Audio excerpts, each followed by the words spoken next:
Andrea, que está con nosotros aquí, del barrio, que sí podemos grabar. Andrea Cáceres Díaz es coordinadora del espacio de igualdad Hermanas Mirabal. Y hago este paréntesis de Hermanas Mirabal, que para mí es un honor y un orgullo de que un espacio en Madrid, en España, sobre todo en Tetuán, un sector donde convergen una cantidad importante de dominicanos, lleve el nombre de las mariposas, las Hermanas Mirabal, que a propósito del 25 de noviembre es el aniversario de su asesinato, que gracias modestamente y funestamente a ese asesinato vil por la dictadura de Trujillo, pues lleva ese día, se conmemora el Día Internacional de la Eliminación de la Violencia de Género. Y Andrea, que es una de las instituciones que también trabaja el tema y que aporta mucho al distrito, nos va a hablar sobre la realidad del barrio también. Con ustedes, Andrea, un fuerte aplauso para ella. Bueno, yo voy a intentar, se oye bien, ¿verdad? Sí. Pero no Sí, tener mucho eco, sí. Os voy a contar un poco qué es un espacio de igualdad, cuál es la función de los espacios de igualdad en materia de prevención de violencia de género, violencias machistas, y un poco, bueno, los datos que estamos manejando. Bueno, los espacios de igualdad son recursos públicos del Ayuntamiento de Madrid, son servicios municipales. En este caso pertenecemos al área de familias, igualdad y bienestar social, que es el nuevo nombre. Anteriormente se llamaba área de políticas de género y diversidad, que a lo mejor suena más. Son espacios, actualmente hay 14 espacios de igualdad en el Ayuntamiento de Madrid. Debería haber un espacio de igualdad por distrito, es un poco la idea, pero sí que es verdad que no son recursos distritales, es decir, pueden acudir personas de todo Madrid, no es necesario que estés empadronada en el distrito para poder acudir o para poder acceder a los servicios. ¿Cuál es el objetivo de los espacios de igualdad? El objetivo, uno de los objetivos principales es la prevención de las violencias machistas, la identificación de las violencias machistas y la detección de las violencias machistas o de la violencia de género. Yo voy a decir, prefiero hablar de violencias machistas porque cuando hablamos de violencia de género parece que nos centramos más en lo que recoge la ley, ¿no? Que sería aquella violencia que se da por parte de tu pareja o expareja, que es lo que recoge la ley orgánica aquí en el Estado español. Entonces, cuando hablamos de violencias machistas podemos hablar de un espectro un poco más amplio de lo que es la violencia y de lo que es la estructura, que es una estructura machista, ¿no? Una ideología machista. Entonces yo voy a hablar de violencias machistas. ¿Qué es lo que hacemos en los espacios de igualdad? Tenemos, diríamos que trabajamos por dos lados. Un lado sería la atención individual. Para la atención individual tenemos asistencia psicológica, tenemos psicólogas, tenemos asesoramiento jurídico, es decir, una abogada experta principalmente en temas de familia y violencia. Una abogada que hace asesoramientos, puede hacer también seguimientos, pero son asesoramientos puntuales, es decir, no va a acompañarte a un juicio, es un asesoramiento jurídico. Tenemos orientación laboral, desarrollo profesional, y en Mirabal específicamente también tenemos asesoría artística, porque tenemos la suerte de contar con compañeras que se dedican a temas de arte, de historia del arte, de artes escénicas, entonces también tenemos asesoría artística. Y luego en la parte de asistencia psicológica también tenemos una parte de sexualidad, ya que una de las psicólogas de Mirabal es sexóloga también, entonces también contamos con ese área. Y luego tenemos toda la parte grupal. Voy a centrarme primero en la parte, en el área individual. Lo que yo os traigo aquí, como un poco para conocer la realidad del barrio, que era un poco como se llamaba la mesa, yo os he traído un pequeño resumen de cuáles son los motivos de consulta, los motivos de esa petición de cita en las diferentes áreas, que puede ser interesante, porque esto es algo que se está dando aquí, vaya. Entonces, bueno, os voy a contar un poco, por ejemplo, voy a empezar con el área de atención psicológica, los motivos de consulta de las mujeres. Bueno, primero os hago una pequeña introducción. Nosotras, cuando llegas a Mirabal, te encuentras una recepción donde está una compañera, que es lo que llamamos acogida, y la compañera, pues bueno, te escucha y explica un poco en qué consiste, las actividades que tenemos, donde hay que pedir cita, donde puedes venir sin pedir cita, donde hay plazas o no. Entonces, uno de los principales motivos de consulta es pues, soledad, me siento sola, me apetece hacer algo con más personas, no quiero estar sola en casa, quiero conocer a gente, pues, me he quedado viuda, me he separado, situación de violencia también. Esos son como los primeros motivos por los que acuden las mujeres al espacio de igualdad. En atención psicológica nos estamos encontrando principalmente conflictos con pareja o expareja, procesos de separación y de custodias de hijos e hijas, temas de ansiedad, mucho tema de salud mental, refiero a ansiedad, baja autoestima, depresión también, temas de duelo, muchas mujeres que se han quedado viudas o que han sufrido la pérdida de algún familiar, esto les está moviendo mucho. También problemáticas dentro del entorno familiar, como puede ser una persona que cuida, una cuidadora, pues tengo a mi marido que tengo que cuidar, mi suegra, mi suegro, lo que sea, ¿no? Temas de cuidados, temas laborales, conflictos laborales también, y problemáticas derivadas de enfermedades. Y luego en un 30% se realiza una demanda en atención psicológica por violencia de género, por referir violencia de género. En el área de sexualidad, que también lo lleva una de las psicólogas, falta de información, es decir, desconocimiento acerca del cuerpo, de la sexualidad, dudas acerca del funcionamiento sexual, dificultad para llegar al orgasmo, o sea, no se llega al orgasmo en las relaciones y esto genera mucho conflicto, mucho sufrimiento, una vez que está descartada cualquier patología física, evidentemente. Falta de deseo sexual, muchas mujeres refieren falta de deseo sexual o no tanto deseo sexual con sus parejas. En desarrollo profesional actualmente tenemos como un 60% de mujeres de origen venezolano que están acudiendo a orientación laboral. Esto responde a una realidad que estamos teniendo en el país, efectivamente. Hay muchas personas venezolanas que están viniendo, que vienen sin trabajo. Entonces vienen muchas mujeres venezolanas con un nivel de estudios muy alto que no tienen los papeles en regla y que les está costando bastante encontrar trabajo. Luego, mujeres de origen español, pues desde una media de 50 años, que actualmente están sin trabajo y que llevan 4 o 5 años sin trabajar y que les está costando mucho encontrar trabajo. Mujeres que han sido madres y que llevan con el proceso de la maternidad unos 2 o 3 años y se quieren reincorporar al mundo del trabajo remunerado. Y muchas mujeres también que trabajan en trabajo doméstico. Muchas mujeres que hacen temas de labores domésticas y bueno, pues que las condiciones de trabajo son muy precarias, esto principalmente. Normalmente son citas de orientación laboral y también piden un asesoramiento jurídico, porque las condiciones laborales son malísimas. También muchas agresiones sexuales en el entorno laboral, muchísimas. Y en asesoramiento jurídico, mucho tema de laboral, mucho tema de pensión de alimentos, pensiones compensatorias, separaciones, divorcios. Y una cosa que nos están llegando casos, diría que 2 por semana, son violaciones. Nos están llegando 2 violaciones por semana y casi todas de ellas, podría decir que el 80% de las violaciones que se están dando, consumición química. Consumición química, es decir, burundanga o ya no sé si es burundanga o ya hay de todo. Ya está perfeccionadísima la técnica. Yo, de las últimas que nos han llegado, estaban metiendo droga en los cigarros. O sea, ni siquiera tienes que tener tu copa a mano, te ofrecen un cigarro, te fumas el cigarro. La sumisión química, la manera ya está muy perfeccionada. La droga, la técnica. Y esto es muy difícil de probar, es muy difícil. Nosotros cuando nos llega un caso de violencia sexual, de agresión sexual, de violación, derivamos directamente a un recurso especializado, específico, que es el CIMASCAM, que curiosamente está también en 4 Caminos, para que tenemos una coordinación directa, pues está ahí en 4 Caminos. Es un recurso de la Comunidad de Madrid, pero nosotras tenemos coordinación directa con ellas. CIMASCAM es un recurso específico para agresiones sexuales, violencia sexual y violaciones. Y entonces, en el momento que llega un caso de este tipo, les derivamos directamente a ellas. Pero bueno, el procedimiento es un poco pues, lo que ha dicho también la compañera Inés, que si han pasado más de 72 horas es muy difícil tener pruebas físicas, vaya.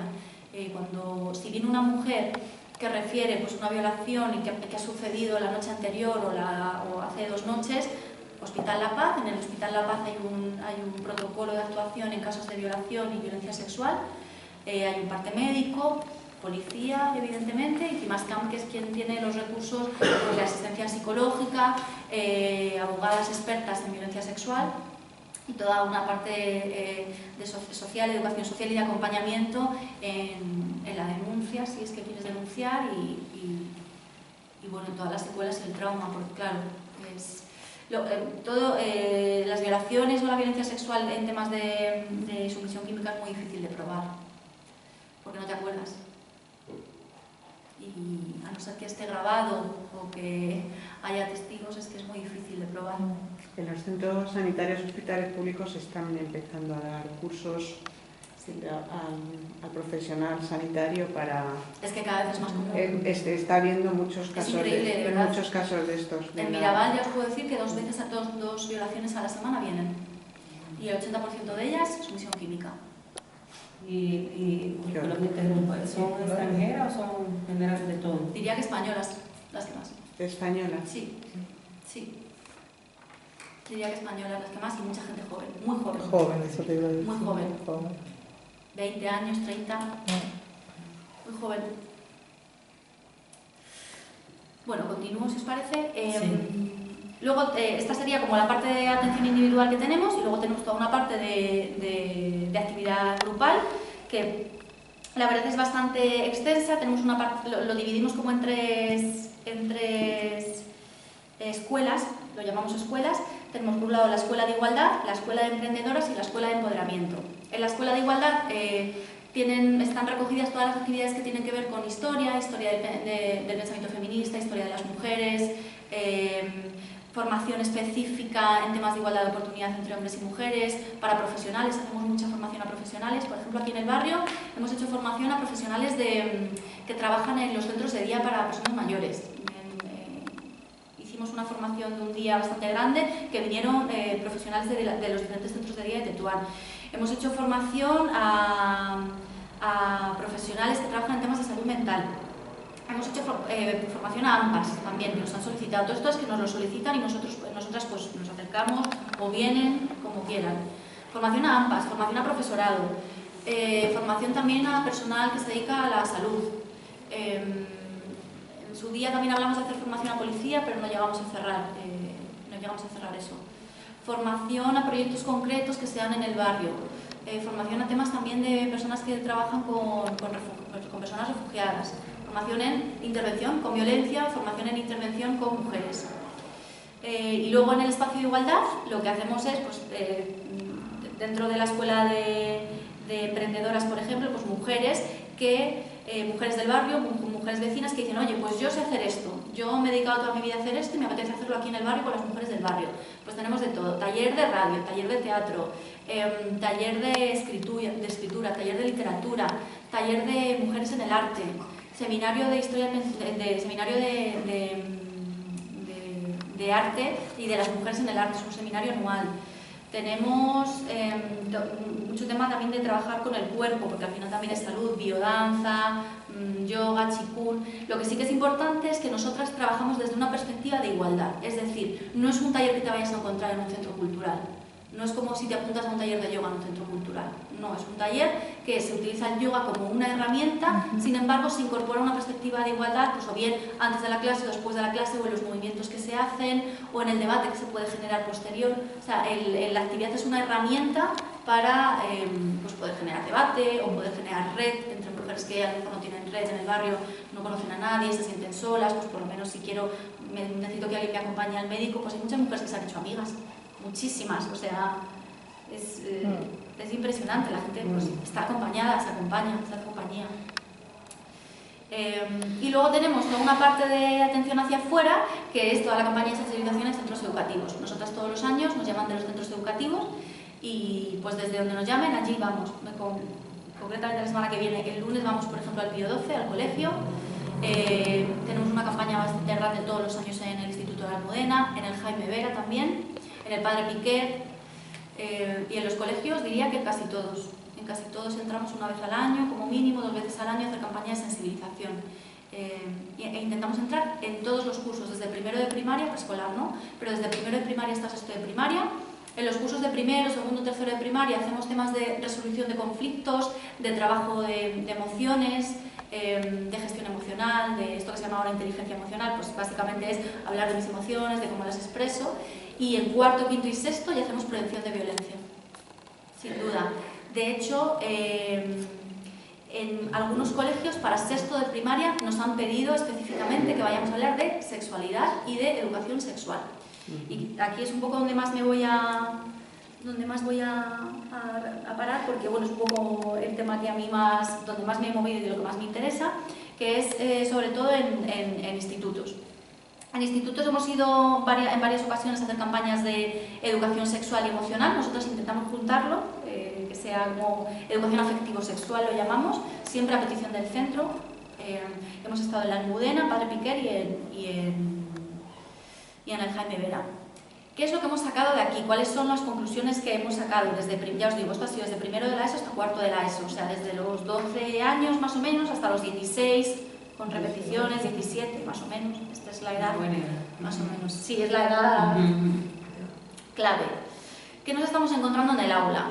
Nos estamos encontrando con lo que estamos llamando los neomachismos, es decir, son las mismas herramientas de siempre, pero actualizadas un poco en el nuevo siglo, vaya, medios de comunicación, redes sociales, acceso a una información de manera ilimitada, completamente ilimitada, que no va a la par con la información y la educación que se está dando en las familias y en los centros.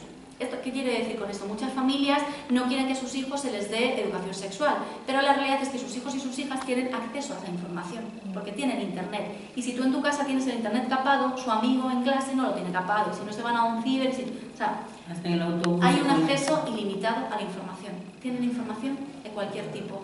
Y eso no está acompañado, no está dado de la mano de una educación sexual, afectivo-sexual, desde un punto de vista de salud en los centros educativos.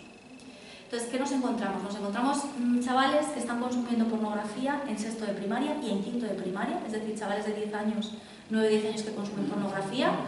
Una pornografía, además, que erotiza la violencia contra las mujeres, porque nos estamos encontrando que la pornografía que llamamos pornografía mainstream, es decir, la que yo pongo en el internet, pornografía, y me sale de manera gratuita, libre y así, es una pornografía sin ningún filtro y que, mirad, concretamente, los 3 vídeos porno más vistos el año pasado, en 2018 en España, se titulaban algo así como violamos a mi hermana, la violamos sin su consentimiento y lo hacemos a la fuerza. Algo así. Esos son los 3 vídeos más vistos con más visualizaciones en España. Entonces nos encontramos con chavales 10, 11, 12 años que tienen una idea del sexo, de la sexualidad y del sexo con las mujeres que es profundamente violenta. Es más, nos encontramos con que está erotizada, es decir, y perdonadme las palabras, pero para que nos entendamos, me pongo cachondo ejerciendo violencia hacia las mujeres y con un sexo que es violento hacia las mujeres. ¿Qué nos estamos encontrando? Porque esto es lo que está pasando en aula, pero también tenemos ya hombres adultos, jóvenes, que todo ese proceso ya lo han tenido porque también jóvenes, 20 y tantos, 30 años, pues que han crecido con esa información ilimitada. Pues nos encontramos con hombres adultos que tienen serios problemas para mantener relaciones sexuales porque solamente les erotiza la pornografía, solamente les erotiza aquel sexo que estamos viendo en el porno, que no es un sexo que se lleve a la práctica, porque mi novia no hace eso, porque a mi novia no le gusta eso, porque ¿no? Entonces, ¿qué me está pasando? Una profunda frustración, porque me está pasando porque no me gusta mi novia, ¿no? Entonces, esto lo tenemos que trabajar en el aula y lo tenemos que trabajar desde muy pequeñitos, una educación sexual afectiva, es decir, trabajar la empatía, trabajar el consentimiento, trabajar el deseo, trabajar qué es lo que me gusta a mí, trabajar cómo se siente la persona que tengo al lado, porque el sexo, por muy que podamos decir que es con amor, sin amor, yo no entro ahí, pero la realidad es que tú tienes un cuerpo enfrente, que es un cuerpo que siente, que es un cuerpo que está ahí, que está contigo, y tú tienes que empatizar con esa persona, ¿no? Tiene que haber un cuidado. Y eso es lo que nos está dando en las relaciones sexuales. Se está dando, pues es una erotización de la violencia hacia las mujeres en el sexo.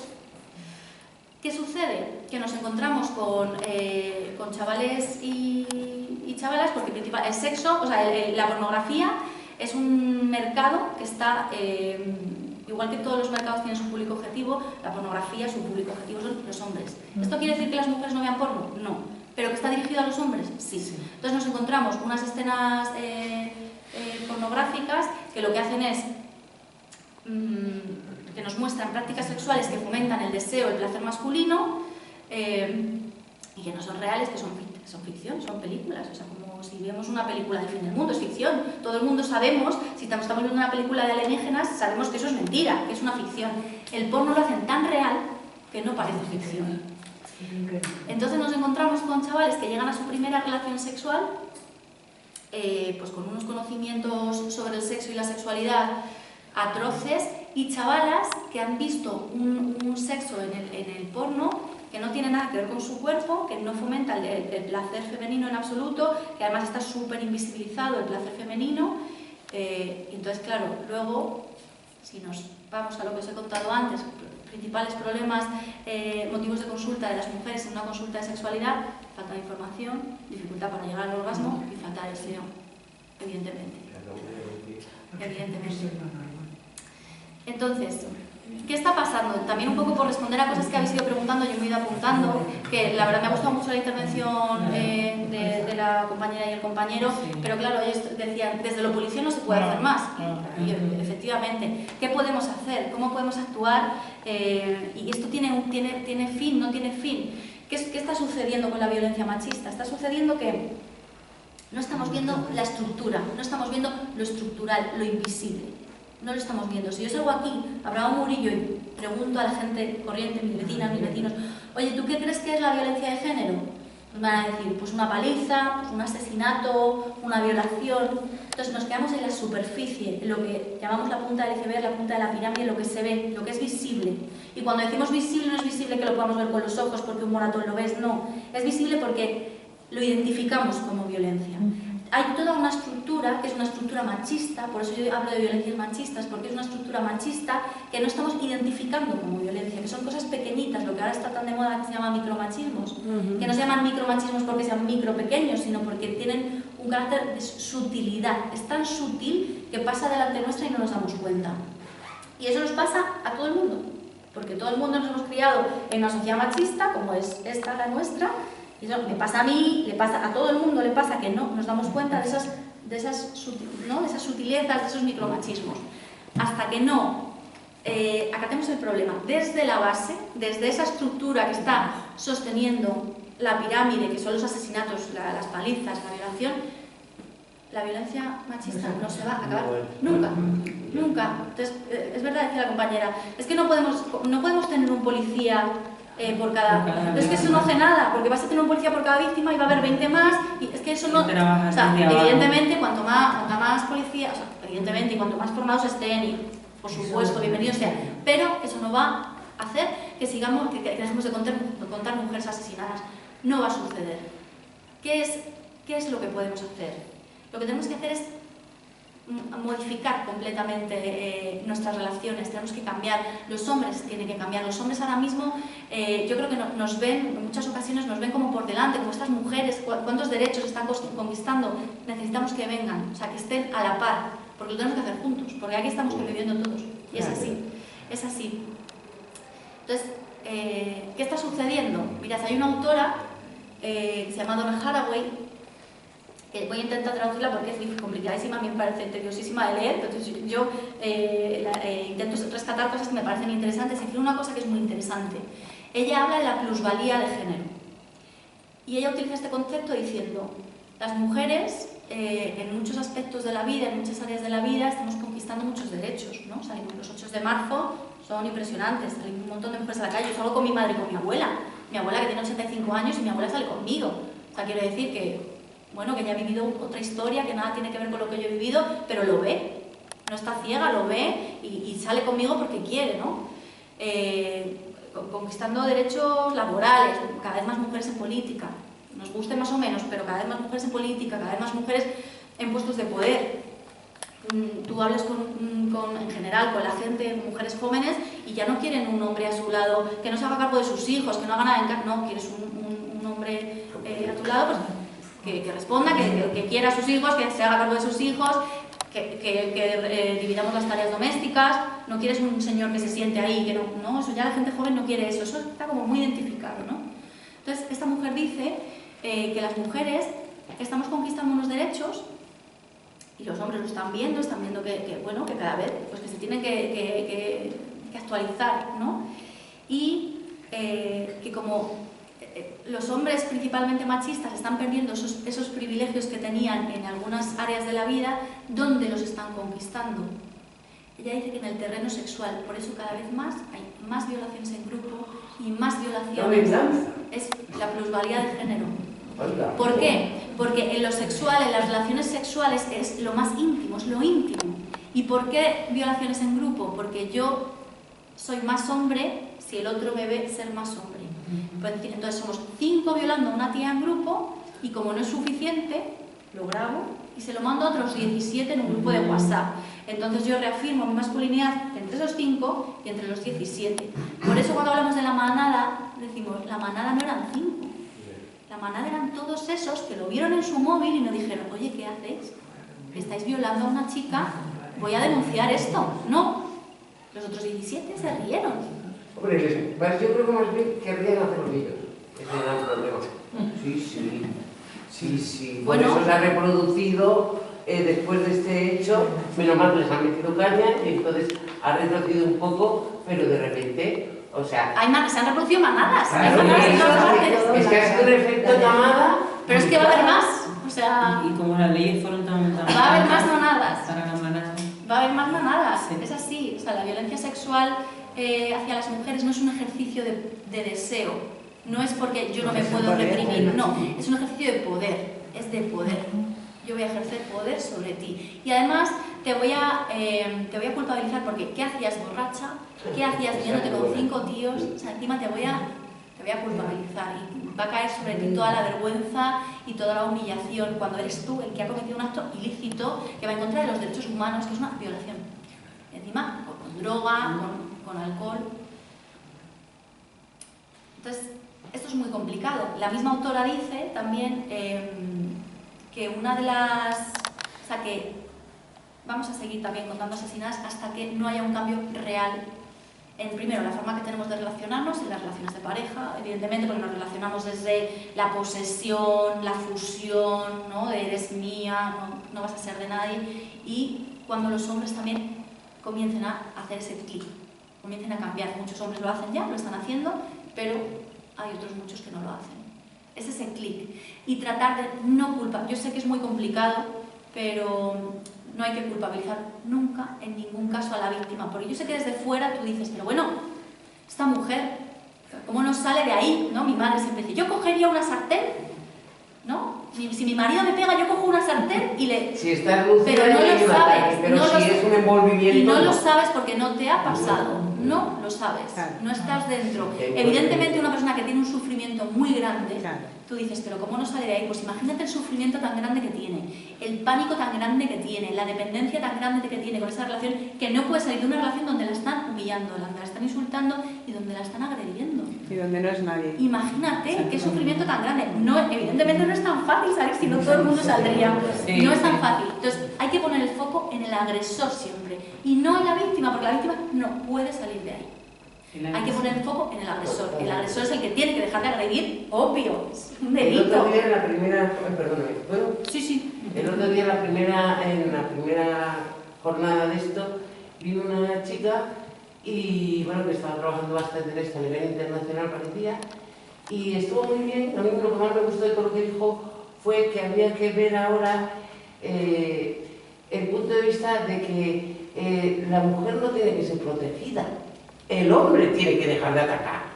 O sea, porque realmente se ha vendido eso que tú estás diciendo que no se puede vender, ¿no? En vez de víctima se convierte en provocadora y luego dice que necesita que la protejan porque no sabe moverse. Y no es ninguna de esas dos cosas. Entonces, la información que conforma la mente es lo que hay que empezar a dar unas informaciones muy reales y muy pulidas, para que todo el mundo las comprenda.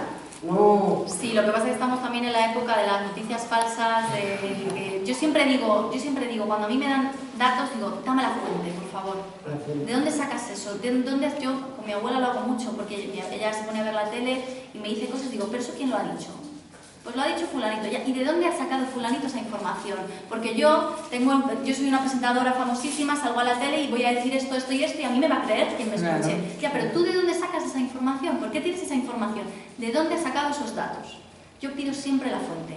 Siempre, porque de verdad es muy fácil en la era de la información dar noticias falsas. Es muy sencillo que la gente te crea, porque depende de quién seas, te van a creer. Obviamente, si salgo yo que no me conoce nadie, van a decir, esta chica, vete a saber. Pero si sale una persona conocida, pues ya, pero dame la fuente. Entonces, como yo siempre soy una friki de los datos, es por información profesional, yo os traigo datos. Os voy a decir... bueno, en España desde el 2003 es cuando se han empezado a contabilizar los asesinatos por violencia machista. Desde 2003, ¿vale? Que es desde que tenemos la ley. Que tengo que decir también que la ley del Estado español, la Ley Orgánica contra la Violencia de Género, es una ley que, bueno, para mí tiene muchas cosas, tiene muchas carencias, sin embargo es una ley que vienen a verla desde otros países, o sea, está muy bien hecha, muy bien, la van actualizando, obviamente tiene muchas carencias como cualquier ley, pero sí que es cierto que está muy bien hecha. En España se recogen los datos desde el Ministerio de Interior, desde el Ministerio de Presidencia, de Igualdad. Entonces se recogen los datos de aquellos supuestos que recoge la ley, es decir, violencia ejercida por parte de hombres que han sido tu pareja, marido, expareja, exmarido. Es decir, hay que probar que hay un vínculo, una relación afectiva, ¿no? Todos los demás casos se quedan fuera de los casos de las estadísticas. Entonces, como para haceros así una comparación, de los datos oficiales, de las estadísticas oficiales, en el año 2018 fueron asesinadas, en las estadísticas oficiales, y ahora os voy a contar también las extraoficiales. En 2018 fueron asesinadas 50 mujeres en el Estado español. 50 mujeres. Esos son los datos oficiales. Los datos extraoficiales cuentan 98. Son casi el doble. El doble, vaya. 98. ¿Qué es lo que está recogiendo? ¿Qué se recogen en los datos extraoficiales? Pues, por ejemplo, se recogen casos de cuando no se prueba que hay una relación específica o que ha habido una relación específica. Por ejemplo, yo llevo quedando con un chico 3 noches, a la 4ª noche me asesina. Como no se puede probar que teníamos una relación, eso no cuenta en las cifras oficiales. Por ejemplo, temas de prostitución. El año pasado asesinaron a 2 prostitutas. Dos tíos diferentes asesinaron a 2 prostitutas. Eso tampoco lo recoge la ley, no estarían en estos datos. Por ejemplo, hombres asesinados por parte de maltratadores. El año pasado hubo un hombre asesinado por parte del exmarido de su actual pareja. Eso también lo recogerían los datos extraoficiales. Niños, niñas, que ya la ley lo ha incorporado, pero hasta este año no estaba incorporado. Los niños y niñas asesinados por sus padres en un contexto de violencia machista tampoco los recogía la ley. Son como diferentes casos que yo os invito a que lo veáis porque es bastante curioso. Entonces, fijaos, es que es el doble, 98. Actualmente, en España, a fecha de 4 de noviembre, que son cuando están actualizados los datos, a 4 de noviembre hay actualmente 51 mujeres asesinadas. Es decir, ya son más mujeres asesinadas que lo que había en 2018, final de año. 51 mujeres asesinadas, 43 niños y niñas huérfanos. Y los datos, estos son los datos oficiales. Los extraoficiales nos dirían que actualmente hay en España 90 feminicidios o asesinatos machistas. Esos son los datos extraoficiales, 90. Y 3-4 casos de investigación. El año pasado cerramos el 2018 con 41 niños y niñas huérfanos y actualmente en 2019 van 43. Van 43. Los datos extraoficiales yo los saco de feminicidio.net, que es una asociación, una entidad que está haciendo un trabajo de investigación impecable. Bueno, pues está haciendo esta recopilación de datos, porque no están en otro sitio. O sea, no están en otro sitio. Entonces, si os interesa, para cualquier charla o feminicidio.net, son las que recogen estos datos y están haciendo una investigación buenísima.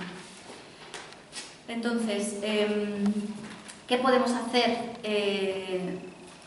para que esto pare?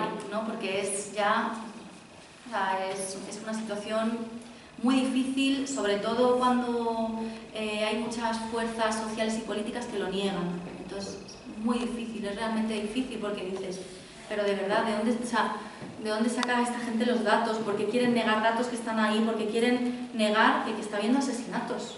O sea, que tú lo niegues no lo hace menos real, que lo niegues no hace que sigamos contando mujeres asesinadas y niños y niñas asesinados, que lo seguimos contando.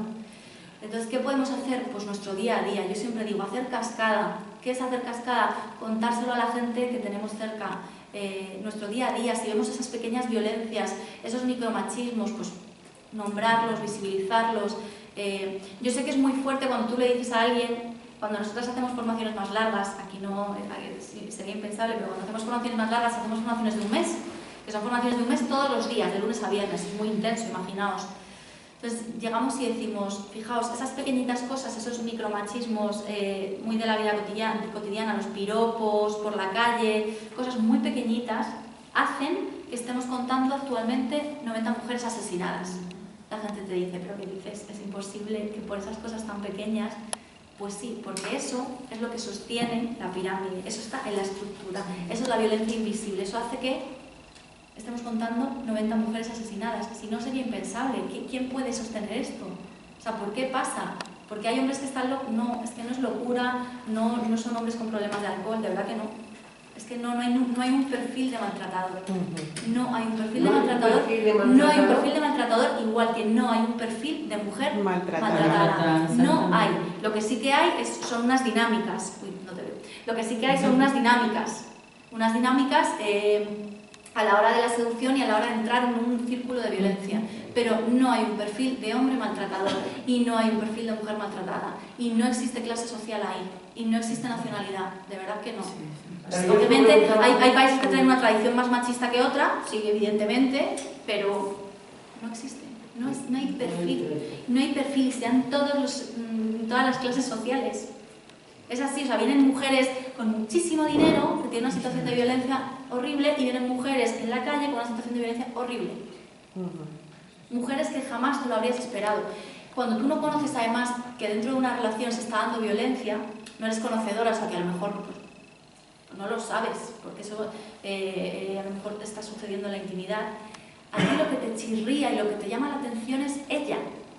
Ella es la que dices, esta mujer está desquiciada, está loca, es insoportable, yo no sé cómo este hombre la aguanta, porque es insoportable, no, o sea, y a lo mejor incluso tú ves, en lo público, ves a ella que le coge y le hace así, porque está desquiciada este hombre, ¿cómo la aguanta? Está loca. Y a lo mejor en la intimidad le pega unas palizas, porque es así, porque eso es lo que se ve, eso es lo que pasa, ella está desquiciada, pero no puede salir de ahí. Es así. Bueno, vamos a aprovechar